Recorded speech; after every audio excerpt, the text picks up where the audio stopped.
तो आज के इस टॉपिक में हम लोग डिस्कस करेंगे किसी भी माध्यम का अपवर्तनांक, यानी प्रकाश का अपवर्तन क्या होता है। उसके दो नियम बताए गए थे और उस नियम में दूसरे नियम में एक नियतांक के रूप में हमने बताया था कि उसको पदार्थ का या माध्यम का अपवर्तनांक कहते हैं। तो वह माध्यम का अपवर्तनांक है क्या, आज उसी के बारे में पूरा डिटेल्स में बताया जाएगा, डिस्कस किया जाएगा। तो क्या है अपवर्तनांक? जैसे हमने यहाँ पर प्रकाश का अपवर्तन की घटना क्या होती है इसको दिखाया गया है कि आपतित किरण, अभिलंब और अपवर्तित किरण किसी भी दो माध्यम के लिए और एक ही प्रकाश के रंग के लिए हमेशा साइन आई और साइन आर का जो अनुपात होता है वह नियत होता है, जिसको कहते हैं, जिसको लिखा जाता था 1:2 करके। तो 1:2 करके लिखा जा रहा है तो इसको कहते हैं सापेक्षिक अपवर्तनांक, क्योंकि ये अपवर्तनांक माध्यम 2 का है और माध्यम 1 के सापेक्ष, जिसको हम लोग सापेक्षिक अपवर्तनांक एक्चुअली कहते हैं। तो हम यहाँ पर अपवर्तनांक के दो प्रकार जो हैं जिसमें से लिखा गया है, पहला निरपेक्ष अपवर्तनांक और दूसरा सापेक्षिक अपवर्तनांक। ये क्या होता है इसके बारे में डिटेल्स में चर्चा किया जाएगा या पढ़ाया जाएगा।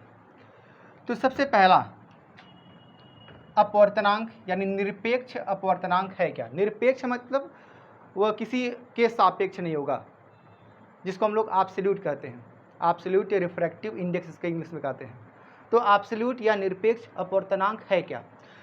हमने ये बताया था कि जब भी किसी एक माध्यम से दूसरे माध्यम में प्रकाश जाता है तो मार्ग से विचलित होता है, और इसका कारण था प्रकाश का चाल का भिन्न भिन्न होना विभिन्न माध्यमों में, यानी विभिन्न माध्यमों में प्रकाश की चाल बिल्कुल भिन्न होती है। जैसे सबसे अधिक चाल होती है तो निर्वात में, यानी जहाँ पर कोई माध्यम ना हो, निर्वात हो, वायु भी ना हो, ठीक है। तो निर्वात में सर्वाधिक चाल होता है 3×10⁸ मीटर पर सेकेंड, और इसको हमेशा स्मॉल सी से रिप्रेजेंट करते हैं। हमेशा जब तक फिजिक्स पढ़ेंगे तब तक स्मॉल सी का मतलब होगा प्रकाश का निर्वात में चाल, जिसका मान 3×10⁸ मीटर पर सेकेंड होता है। अब यदि हमने कहा कि एक माध्यम सपोज किया, मान लेते हैं माध्यम है कांच, एक दूसरा माध्यम हमने यहाँ पर सपोज किया कांच यानी ग्लास। तो कांच का निरपेक्ष अपवर्तनांक है क्या? तो कांच का निरपेक्ष अपवर्तनांक के लिए हमें कांच में वायु की चाल क्या, प्रकाश की चाल क्या है उसको जानना पड़ेगा। तो कांच के अंदर जो प्रकाश की चाल होता है वो कम होता है, जो 2×10⁸ मीटर पर सेकेंड होता है, यानी प्रकाश की चाल ग्लास में कितना हो गया, 2×10⁸। तो ये बताया गया था विभिन्न माध्यमों में भिन्न भिन्न होता है प्रकाश की चाल। सर्वाधिक होता है निर्वात में और लगभग इतना ही होता है वायु में भी। और जैसे जैसे हम माध्यम को बदलेंगे, कठोर माध्यम में आएंगे, सघन माध्यम में आएंगे, पदार्थ जो प्रकाश की चाल है वो लगातार घटने लगता है। तो हमने यहाँ पर कांच माना है कोई माध्यम सपोज, तो कांच में यहाँ पर चाल होता है 3×10⁸ मीटर पर सेकेंड। तो अब ये बात रही कि अब निरपेक्ष अपवर्तनांक इस कांच का होगा क्या, यानी कांच का निरपेक्ष अपवर्तनांक क्या होगा।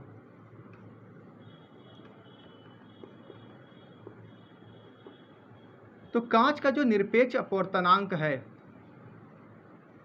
ये होगा सीधे सीधे जो निर्वात में चाल है, सर्वाधिक चाल निर्वात में 3×10⁸। तो निर्वात में जो चाल होती है उसमें हम भाग देंगे अपने उस माध्यम में जो चाल है, यानी कांच में जितना चाल था उससे भाग दे दो। तो निर्वात में सर्वाधिक चाल होता है, उस चाल में हम जो भी माध्यम हमारे पास है, अगर कांच है तो कांच के अंदर प्रकाश की चाल जितनी हो उससे इसमें भाग दिया जाए, तो भाग देने पर ही आएगा, ये तो कट गया 3/2, यानी कट कर हो जाएगा 1.5। तो यही 1.5 है इस कांच का निरपेक्ष अपवर्तनांक, जिसको निरूपित किया जाएगा ऐसे यन और ग्लास के नाम पर जी, यन जी। तो कांच का निरपेक्ष अपवर्तनांक हो गया 1.5। तो ये हुआ एक तरह का एग्जाम्पल। अगर हमें किसी का अपवर्तनांक निकालना है तो ये काम करेंगे, यानी प्रकाश की जो चाल निर्वात में होती है उसमें भाग दिया जाएगा उस माध्यम में चाल कितनी है उससे। तो इस तरह से इसकी जो परिभाषा ये बनी, यानी किसी भी माध्यम का जो अपवर्तनांक है वो क्या है, माध्यम का अपवर्तनांक, प्रकाश की निर्वात में चाल और उस माध्यम में प्रकाश की जो चाल है उसके अनुपात को कहते हैं। यानी किसी माध्यम का अपवर्तनांक, निर्वात में प्रकाश की चाल और उस माध्यम में प्रकाश की चाल का जो अनुपात होता है उसे हम कहते हैं उस पदार्थ का अपवर्तनांक या निरपेक्ष अपवर्तनांक। उस पदार्थ का निरपेक्ष अपवर्तनांक इसको कहते हैं। तो यह निरपेक्ष अपवर्तनांक का फार्मूला एक तरह से बन गया। किसी भी माध्यम का अपवर्तनांक यन अगर पूछेगा तो इसका फार्मूला हो गया निर्वात में प्रकाश की चाल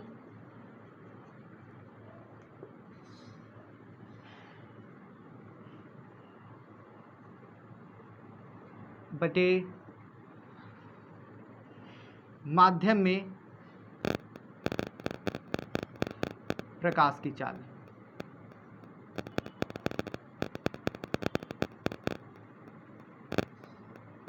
ठीक है, तो जो माध्यम हमने यहाँ पर लिया है, अगर यहाँ पे कांच है तो कांच में प्रकाश की चाल, अगर जल होगा तो जल में प्रकाश की चाल हो जाएगा, यहाँ पर अगर डायमंड होगा तो डायमंड में प्रकाश की चाल। तो विभिन्न माध्यम में प्रकाश की चाल भिन्न भिन्न होती है, उसी से भाग दिया जाए तो निरपेक्ष अपवर्तनांक उस माध्यम का लगातार आता रहेगा। तो ये है एक तरह से फॉर्मूला बन गया n बराबर c बटे v।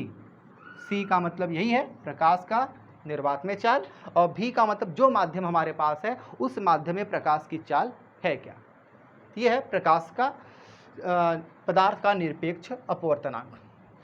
अब हम निरपेक्ष अपवर्तनांक के बाद जो सापेक्षिक अपवर्तनांक है उसके बारे में समझेंगे। सापेक्षिक अपवर्तनांक होता है किसी एक माध्यम का अपवर्तनांक किसी दूसरे माध्यम के सापेक्ष। जैसे हमने यहाँ पर लिखा है 1 and 2, तो इसका मतलब क्या है, माध्यम 2 का अपवर्तनांक, माध्यम 2 का अपवर्तनांक माध्यम 1 के सापेक्ष। इसका ये मीनिंग होता है। अगर 1 and 2 लिख दिया गया है तो इसका यही सिंपल सा मतलब होगा कि माध्यम 2 का अपवर्तनांक माध्यम 1 के सापेक्ष में क्या है।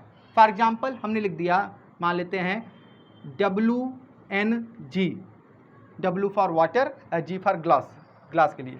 तो इसको क्या पढ़ेंगे, कांच का अपवर्तनांक, यानी ग्लास मतलब कांच का अपवर्तनांक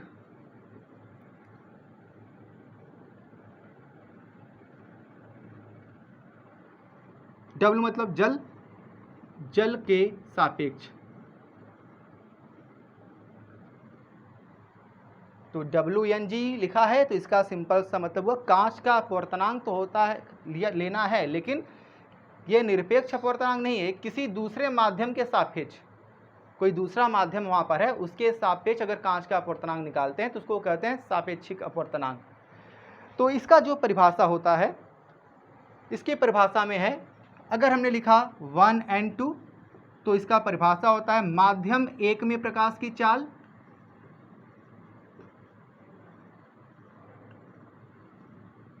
बटे माध्यम 2 में प्रकाश की चाल।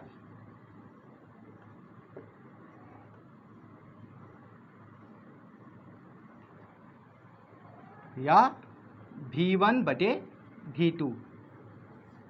ठीक है, तो अगर हमें कांच का अपवर्तनांक निकालना है जल के सापेक्ष तो हमें यहाँ पर क्या लिखना पड़ेगा, जल में प्रकाश की चाल क्या है बटे कांच में प्रकाश की चाल क्या है। ये लिख दिया तो कांच का अपवर्तनांक जल के सापेक्ष ज्ञात हो जाएगा। इसे कहते हैं सापेक्षिक अपवर्तनांक। अब है इसके बाद, क्या हम किसी सापेक्षिक अपवर्तनांक और जो निरपेक्ष अपवर्तनांक है उसके बीच कोई संबंध स्थापित कर सकते हैं क्या? तो भी किया जा सकता है। जैसे हमने लिखा 1 and 2, 1 and 2 का मतलब हो गया V1 बटे V2 होता, हमने ये बताया। और अगर हमने कहा केवल N1 या केवल N2 तो N1 का मतलब क्या है, C अपान V1, इसको C अपान V2। तो N1 क्या है, ये है निरपेक्ष अपवर्तनांक, यानी माध्यम 1 का निरपेक्ष अपवर्तनांक है। तो C में यानी निर्वात में जो चाल था उसमें भाग देना पड़ेगा। N2 दूसरे माध्यम का निरपेक्ष अपवर्तनांक तो c/v2 लिखा गया, और 1 n2 का मतलब जो सापेक्षिक अपवर्तनांक है वो हो गया। अगर हमने यहाँ पे n1 और n2 दो इक्वेशन बना लिया, इन दोनों को भाग दें, n2 को n1 से भाग देते हैं, यानी समीकरण नंबर 2 में समीकरण नंबर 1 से अगर भाग देते हैं तो हो जाएगा c/v2 और c/v1। c कटने के बाद n2/n1 आएगा v1/v2, और हमने देखा v1/v2 क्या है, वो खुद सापेक्षिक अपवर्तनांक हो गया। इसका तात्पर्य है कि n2/n1 को हम लिख सकते हैं 1n2 करके, यानी एक फार्मूला ये भी बन गया। 1n2 बराबर हो गया, क्या मिला, माध्यम 2 का माध्यम 1 के सापेक्ष अपवर्तनांक अगर हमें निकालना है, अगर प्रकाश की चाल न मालूम हो, हमें क्या मालूम हो, दोनों माध्यम का अलग अलग निरपेक्ष अपवर्तनांक, तो उस कंडीशन में लिख सकते हैं 1n2 बराबर माध्यम 2 का अपवर्तनांक, 2 का वो भी निरपेक्ष अपवर्तनांक होगा, निरपेक्ष अपवर्तनांक बटे माध्यम 1 का निरपेक्ष अपवर्तनांक। तो दो फार्मूला बन गया। तो सापेक्षिक अपवर्तनांक के दो फार्मूले बने। एक फार्मूले में देखा गया कि प्रकाश की चाल था, यानी 1n2 बराबर पहले माध्यम में चाल बटे दूसरे माध्यम में चाल, लेकिन यहाँ पर उल्टा हो गया, 1n2 बराबर दूसरे माध्यम का अपवर्तनांक बटे पहले माध्यम का अपवर्तनांक। तो ये एक दो फार्मूले बन सकते हैं सापेक्षिक अपवर्तनांक के लिए। तो निरपेक्ष अपवर्तनांक और सापेक्षिक अपवर्तनांक क्या होते हैं, इसमें इसको हमने समझाया।